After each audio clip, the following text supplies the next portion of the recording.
사랑하는 새하늘교회 성도 여러분, 평안하시죠? 오늘도 하나님께서 새로운 한 날을 주셨습니다. 오늘 하루도 하나님이 주신 말씀 붙잡고 승리하시는 여러분이 되시기를 간절히 바랍니다. 오늘 주실 하나님의 말씀은 마가복음 5장 25절부터 34절 말씀입니다.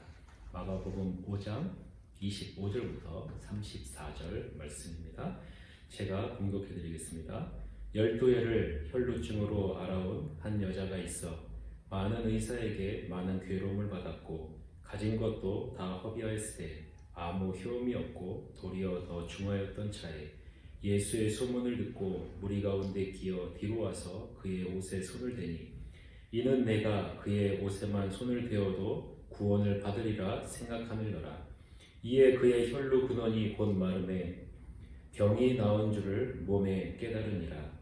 예수께서 그 능력이 자기에게서 나간 줄을 곧 스스로 아시고 무리 가운데서 돌이켜 말씀하시되 누가 내 옷에 손을 대었느냐 하시니 제자들이 여짜오되 우리가 에워싸 미는 것을 보시며 누가 내게 손을 대었느냐 물으시나이까 하되 예수께서 이 일을 행한 여자를 보려고 둘러보시니 여자가 자기에게 이루어진 일을 알고 두려워하여 떨며 와서 그 앞에 엎드려 모든 사실을 여쭈니 예수께서 이르시되 따라 내 믿음이 너를 구원하였으니 평안히 가라.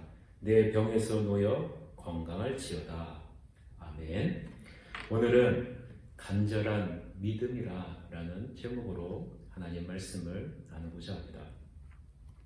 오늘 본문에서는 비참한 처지에 있는 한 여인이 등장을 합니다. 그녀의 비참함을 본문에서는 네 가지로 표현을 하고 있습니다. 첫째는 12회를 혈루증으로 앓았다라고 말합니다. 그녀가 혈루증으로 고통을 당한 기간이 12년이나 되었다는 것이죠. 이것은 그녀의 상태가 얼마나 심각하다라는 것을 보여주고 있는 것입니다. 두 번째는 많은 의사에게 많은 괴로움을 당했다라는 것을 통해서 우리가 알 수 있죠. 또한 이 의사들이 병의 원인을 고치지 못하면서 수많은 고통을 가했음을 또한 말하고 있습니다. 당시 치료의 과정이 많이 고통스러웠음을 엿볼 수 있는 것이죠. 세 번째는 이 여인이 가지고 있는 것을 다 허비하게 되었다라는 것을 통해서 이 여인의 그런 고통을, 비참함을 느낄 수가 있습니다. 의지할 만한 재물이 눈에 보이는 것이 사라지게 되었다는 것이죠.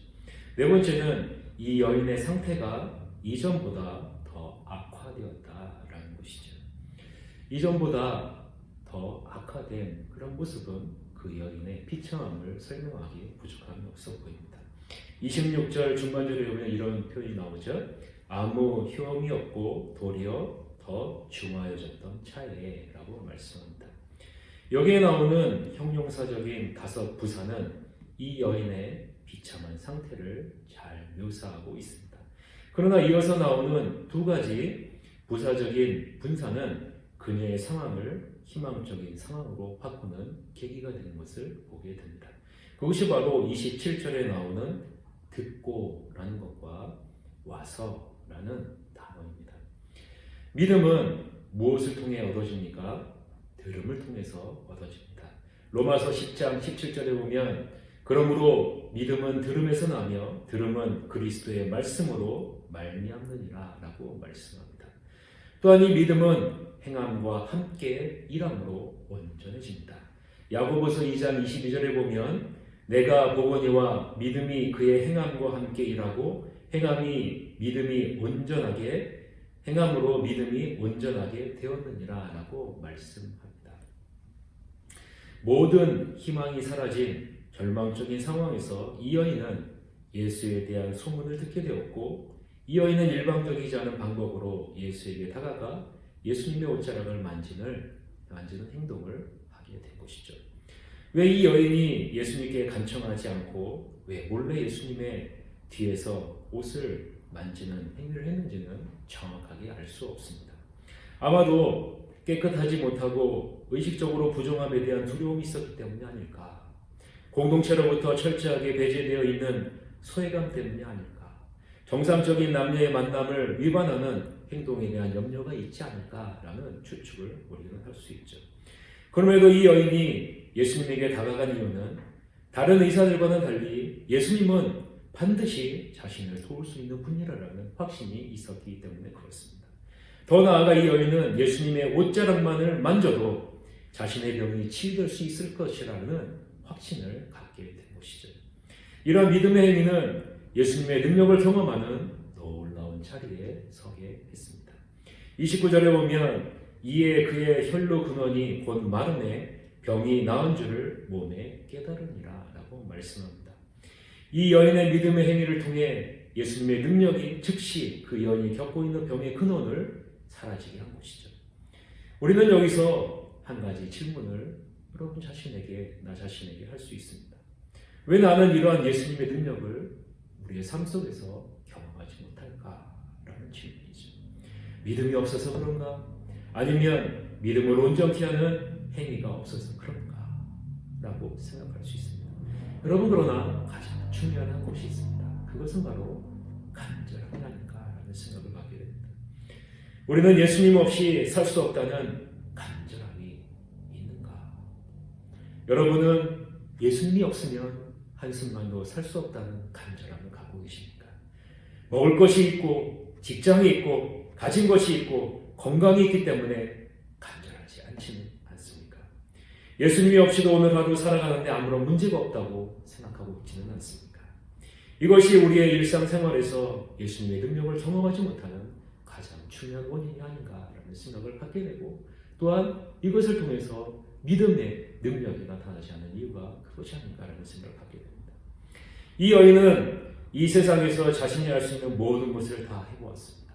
그러나 소용이 없음을 깨닫게 된 것이죠.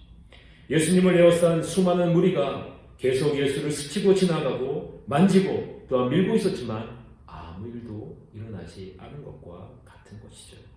예수님의 능력을 경험하지 못했죠. 그러나 아무런 희망이 없는 자기 부인의 과정을 12년 동안 거친 한 여인의 간절한 믿음의 행동은 예수님의 능력을 경험하게 됩니다. 예수님이 이 여인을 34절에 무엇이라고 부르는지 아십니까? 34절에 오면 나라라는 아주 친근한 단어로 부릅니다. 예수님은 한 번도 얼굴을 본 적 없는 여인을 향해 가장 친근한 표현인 딸이라라는 표현을 사용하고 있는 것이죠.